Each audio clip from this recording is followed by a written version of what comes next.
नया दिन, नई सुबह, नया जज्बा, नई उमंग के साथ मैं लेकर आ गई हूँ एक नया vlog. Hello everyone, hello aspirants, कैसे हैं आप? कैसी चल रही है आप सबकी पढ़ाई? और आई होप कि आप लोगों की बहुत अच्छे से तैयारी चल रही होगी। और अब तो पटवारी के एग्ज़ाम भी बहुत नज़दीक है और आज जो है वो सिटी डाल दिए होंगे। वैसे मैंने अभी तक नहीं देखे हैं, आप सभी लोगों ने देख लिए होंगे और काफ़ी अच्छे से आपने प्रिपेयर किया होगा पटवारी को, और साथ ही साथ सेकंड ग्रेड भी पढ़ रहे होंगे। तो अपनी पढ़ाई को कंटिन्यू रखिए, ज़रूर आपके किसी न किसी में जॉब लग ही जाएगी इस पॉजिटिव एटीट्यूड के साथ। फ्रेंड्स, आज के वीडियो में मैं हाउसवाइफ के लिए बातें करूंगी, क्योंकि हम लोग चाहे एग्ज़ाम हमारा कल हो चाहे परसों हो, लेकिन हमारा काम कभी नहीं छूटता। बिल्कुल नहीं होता कि हम लोग एक दिन पहले तो अपनी पढ़ाई पर डेडिकेटेड रह सके, हमको वो कंटिन्यू काम करना पड़ता है।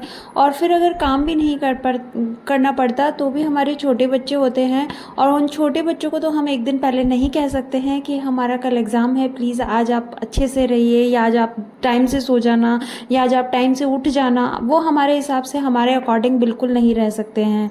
तो मैं आप लोगों को एक ही चीज़ कहूँगी कि इन सब चीज़ों को दिमाग में लेकर के कि ये बॉदर्ड होना कि हमें टाइम नहीं मिल पा रहा, हम नहीं पढ़ पाए, इससे अच्छा ये है कि अपने आप को शुरू से ही ऐसा एडजस्ट कर लेना कि हमें तो टाइम बिल्कुल भी नहीं मिल पाएगा। और जितना टाइम मिलेगा वो हमेशा, जैसे शुरू में मुझे 6 घंटे मिलते थे, तो वो एग्ज़ाम के 2-3 दिन पहले भी मुझे 6 घंटे ही मिलेंगे। आपको बिल्कुल भी 12 घंटे नहीं मिल पाएंगे। आप सोचिए कि पूरे पूरे दिन पढ़ लेंगे, तो ऐसा बिल्कुल भी नहीं होता है। इसलिए हमेशा अपने जो माइंड को हमेशा सेट रखिए कि आप शुरू से जो टाइमिंग पढ़ते हुए आ रहे हैं वही टाइमिंग आपको लास्ट तक भी मिलेगा। तो फ्रेंड्स, ये थी हाउसवाइफ के लिए बातें। और फर्स्ट स्लॉट आपका हो चुका होगा, सेकंड स्लॉट मैंने आपको दे रखा है, तो आपका रिवीजन चल रहा होगा। और रिवीजन में हिस्ट्री सबसे मेन चीज़ होती है, क्योंकि राजस्थान पोर्शन में हिस्ट्री काफ़ी अच्छी खासी आती है और बहुत डीपली भी पूछी जाती है। और बार बार मुझसे पूछा जाता है कि दीदी राजवंश का क्या करें, राजवंश कैसे याद करें। तो देखिए, पूरी जीके का सिर्फ एक ही तरीका है याद करने का, और वो होता है मल्टीपल टाइम रिवीजन। अब मुझसे पूछा जाता है कि दीदी मल्टीपल टाइम रिवीजन कितने टाइम तक कर सकते हैं, मल्टीपल टाइम रिवीजन का कहीं ना कहीं तो कोई क्राइटेरिया होगा। तो देखिए, मल्टीपल टाइम रिवीजन का कहीं कोई क्राइटेरिया नहीं है, आप जितना चाहें उतना कर सकते हैं। मल्टीपल टाइम रिवीजन का मतलब है चाहे आप एक बार रिवीजन करें चाहे 50 बार रिवीजन करें, लेकिन उसका रिवीजन इतना अच्छे से हो जाना चाहिए कि आपको वो लाइन भी याद हो जाए कि वो किधर लिखी है, कितना पेज नंबर पे लिखी है, किस तरीके से लिखी है, उतना आपके दिमाग में बैठ जाए। बस ये होता है कि जीके का क्वेश्चन सामने आया और आपने शूट एंड साइट किया, मतलब आपको बस देखते ही आंसर आ जाए, चारों ऑप्शन देखने की भी ज़रूरत नहीं पड़े। वैसे तो देखने चाहिए, लेकिन इस तरीके की जब पढ़ाई होती है तब वो ज़्यादातर रिवीजन से आती है। तो ये इसमें रिवीजन में कुछ चीज़ें हमको रटनी या कुछ नहीं पड़ती, बस हमको बार बार पढ़ना ही पड़ता है। और मैं भी वही कर रही हूँ। और मुझे ऐसा लगता है कि सक्सेस या फिर हमारे जो सिलेक्शन में सबसे बड़ी कमी यही रहती है कि हम रिवीजन बार बार नहीं कर पाते हैं, क्योंकि कोर्स पूरा होने के चक्कर में हम लोग बहुत सारी चीज़ों में अटक के रह जाते हैं, आगे नहीं बढ़ पाते हैं। और आगे नहीं बढ़ पाते हैं तो वो चीज़ हम बार बार रिवाइज भी नहीं कर पाते हैं। आप लोगों में से किसी एक का मैसेज था कि दी आप आगे किसी की क्या तैयारी करेंगे, आपका क्या शेड्यूल है। तो देखिए, अभी तो पहले हम लोग सेकंड ग्रेड एग्ज़ाम दे लें, उस पर पूरा 100% फोकस होकर के अच्छे से एग्ज़ाम को प्रिपेयर करके उसकी प्रिपरेशन करके और फिर हम एग्ज़ाम दे आएँ। उसके बाद में भी आप लोगों ने भी फॉर्म भर रखे होंगे, और अभी जो और वैकेंसीज़ आएंगी तो उनके लिए भी फॉर्म फिल करेंगे। लेकिन एक चीज़ जो है वो आपके माइंड सेट में होना चाहिए कि आप तैयारी किस चीज़ की कर रहे हैं। आप उनमें से 2 एग्ज़ाम डिसाइड कर लीजिए और उन 2 एग्ज़ाम की ही प्रिपरेशन करिए। अगर आप अभी आपकी एज छोटी है तो आप उस मतलब टाइम को वेस्ट ना करें अलग अलग एग्ज़ाम में जाके, क्योंकि हर एग्ज़ाम का सिलेबस एक अलग मेहनत, एक अलग क्राइटेरिया मांगता है। जैसे आप सेकंड ग्रेड की तैयारी कर रहे हैं तो सेकंड ग्रेड का जो स्ट्रेटजी है वो अलग है और थर्ड ग्रेड की स्ट्रेटजी अलग है, और दोनों ही एग्ज़ाम की प्रिपरेशन के लिए मिनिमम टाइम 6 मंथ का चाहिए ही चाहिए।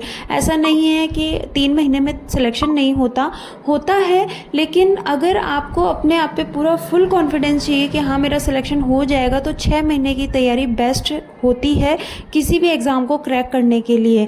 तो इसलिए कोई भी 2 एग्ज़ाम फ़िक्स कीजिए। अगर उनका टाइमिंग बहुत नज़दीक है तो एक एग्ज़ाम को फ़िक्स कीजिए और बस ये सोच लीजिए कि बस इस एग्ज़ाम के लिए पूरी तरीके से डेडिकेटेड होना है।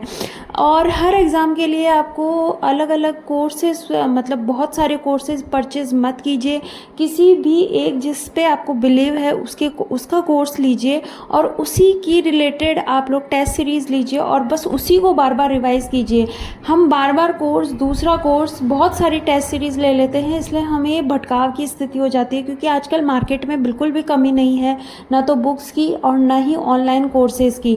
और पहले ऑफलाइन कोर्सेज़ होते थे तो उनमें जाना पड़ता था, जाते आते थे तो बहुत सारा टाइम चला जाता था और कोई चीज़ करने का हमको समय ही नहीं मिल पाता था। लेकिन आजकल ऑनलाइन कोर्स है, फ़ोन हमारे पास सबके पास होता है, तो एक नहीं, दो नहीं, तीन कोर्सेज़ ले लेते हैं और तीनों कोर्सेज़ में, एक कोर्सेज़ में 500 से 600 वीडियोज़ होती हैं, वो पूरी नहीं हो पाती हैं, फिर वो लास्ट टाइम में डिप्रेशन का काम करती हैं। इससे अच्छा ये है कि आप लोग एक कोर्स लीजिए, उस कोर्स को पूरा कंप्लीट कीजिए और उसी के नोट्स बनाइए और फिर बार बार उसी का रिवीजन कीजिए।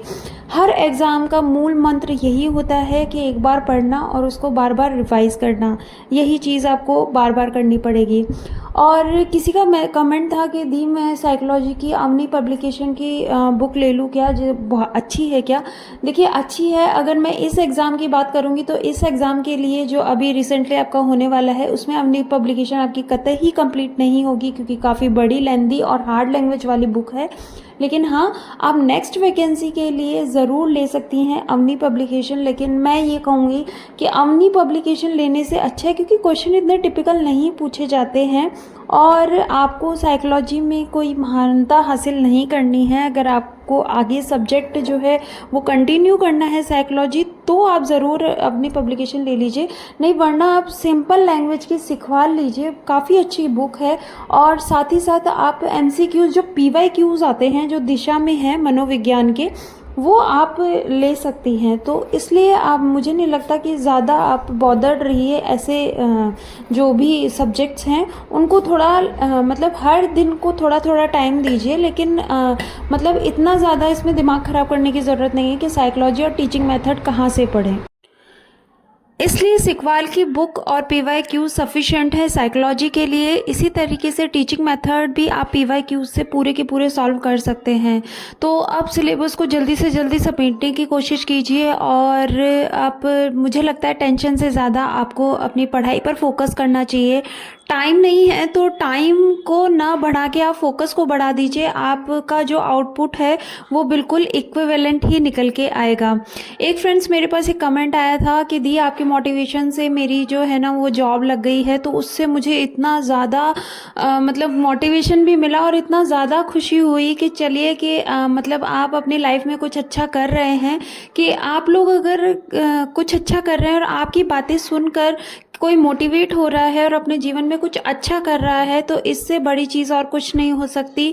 किसी को कुछ अचीवमेंट मिल रही है मेरे इस छोटे से काम से, तो फिर मुझे ऐसा लगता है कि अपना जीवन तो सफल हो गया। देखिए, मुझे नहीं पता कि मेरे जीवन में गवर्नमेंट जॉब मेरे हिस्से में है या नहीं है, मैं अपना 100% दे रही हूँ और फिर मुझे नहीं मालूम। जब तक मैं कर सकती हूँ कोशिश, तब तक मैं कोशिश करूँगी और हार बिल्कुल भी नहीं मानूंगी। तो मैं आप लोगों से भी यही कहूँगी कि बिल्कुल भी हार मत मानिए, कंटिन्यू लगे रहिए। ये क्रिकेट की बॉल है, आप बस आते रहेंगे आते रहेंगे। आपको एक वो सिक्सर मारने की ज़रूरत है और वो जब 6 लग जाएगा तब आप बिल्कुल विन हो जाएंगे, जीत जाएंगे। तब आपको लोग जो भी आपको सुनने में आ रहा है, जो भी आपके जीवन में नेगेटिविटी चल रही है, वो सब दूर हो जाएगी।